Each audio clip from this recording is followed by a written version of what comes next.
ॾींहं जूं पुरकशिश पघारूं ऐश ऐं आराम जी ज़िंदगी त्यागे सिंध में इल्म जी मशाल ॿारण लाइ पहुतल प्रोफेसर अजमल सावंत जे वहशियाणे क़त्ल ख़िलाफ़ एहतिजाजी मुज़ाहिरनि तोड़े भेटा पेश करण जो सिलसिलो जारी आहे। तकलीफ़ ॾींदड़ ऐं अलमनाक ॻाल्हि इहा आहे त पुलिस प्रोफेसर जे क़त्ल में मुलविस मुख्य किरदारनि में हथ विझण लाइ अञा बि तयार न आहे। सोशल मीडिया हुजे या मास मीडिया, हर पासे अञा ताईं क़त्ल जे हिन वाक़े खे क़बीलाई तकरार जी अख सां ॾिठो पियो वञे। केर बि GDA जे MPA शहरयार महर जे सिंध असेंबली में चयल इन्हनि धमाकेदार लफ़्ज़नि ते गौर ई न पियो करे त प्रोफेसर अजमल जे क़त्ल में हिकु सरदार मुलविस आहे ऐं उहो सरदार हिन वक़्त बि सिंध असेंबली में वेठल आहे।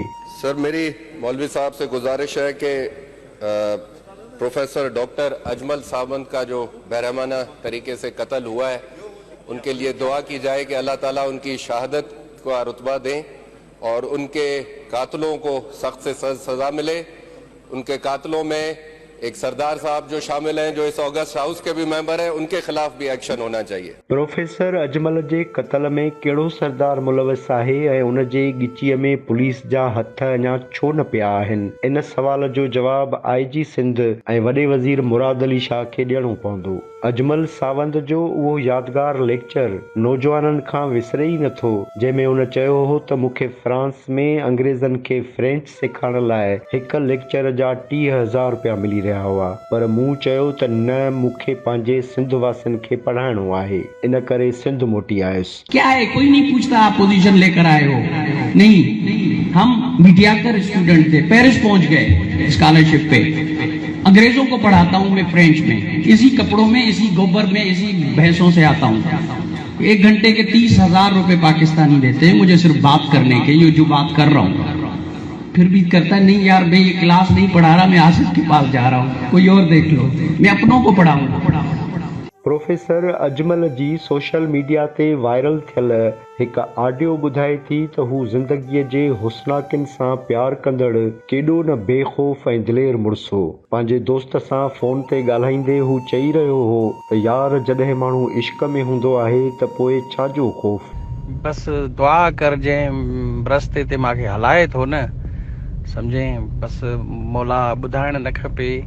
मां हिन टाइम खीर खणी ईंदो आहियां, हिकु हिकु मेंह खे प्यार करे, प्यार सां खीर कढाए पहिरीं स्लॉट मां आणींदो आहियां, उहो सप्लाई थींदो आहे घरनि में साईं। उन खां पोइ अम्मा ॾे हाज़ुरी भरींदो आहियां। जॾहिं खां अम्मा जुदा थी आहे, ॾाढो क़ब्रिस्तान ईअं लॻंदो आहे, बहार बहार, नंढड़ा घर आहिनि, हर को वेठो आहे, को हेठि वेठो आहे, को कंबल ते वेठो आहे, को साईं बेड ते वेठो आहे। यार काथे माना गुलिर बुखियो आहे, ज़ख़्मी आहे, उते तो पहुचाए, कढ टाइम कढ, बस इंशाअल्लाह कचहरी कंदासीं। ऐं मौला जोड़ियो आहे तव्हां सभिनी खे न, त कंहिं मक़सद लाइ, सुठे मक़सद लाइ जोड़ींदो इंशाअल्लाह।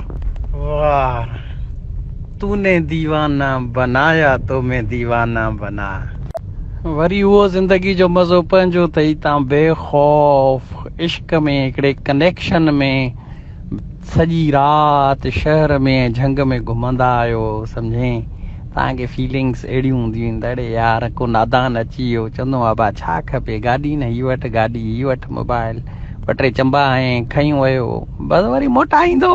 प्रोफेसर अजमल सावंत खे ख़बर हुई त इलाइक़े में 2017 खां सब्ज़ोई ऐं सावंत धुरनि में कारह जे तकरार तां हिकु खूनी झेड़ो हलंदड़ आहे, पर हू जीअं त मासूम हुयो ऐं हुन जो इन समूरे तकरार सां को बि तालुक़ न हो, तंहिं करे खेसि को बि ख़ौफ़ या डपु न हो। हुनखे इहा ख़बर ई न हुई त हू आदमखोरनि जे विच में घुमी रहियो आहे।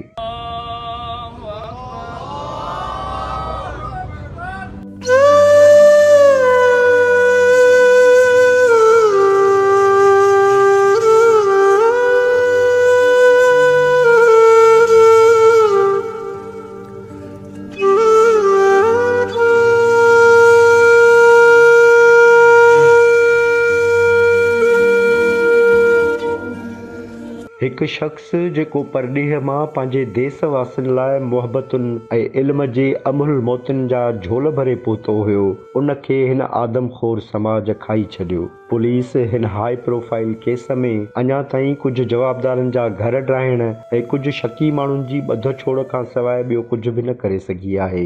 इहा ॻाल्हि तय आहे त जेसिताईं प्रोफेसर अजमल जे क़त्ल में मुलविस सरदार जे ॻिचीअ में हथ न पवंदा, तेसिताईं प्रोफेसर अजमल जहिड़ा अमुल माणक मोती ईअं ई बेमौत मरंदा रहंदा।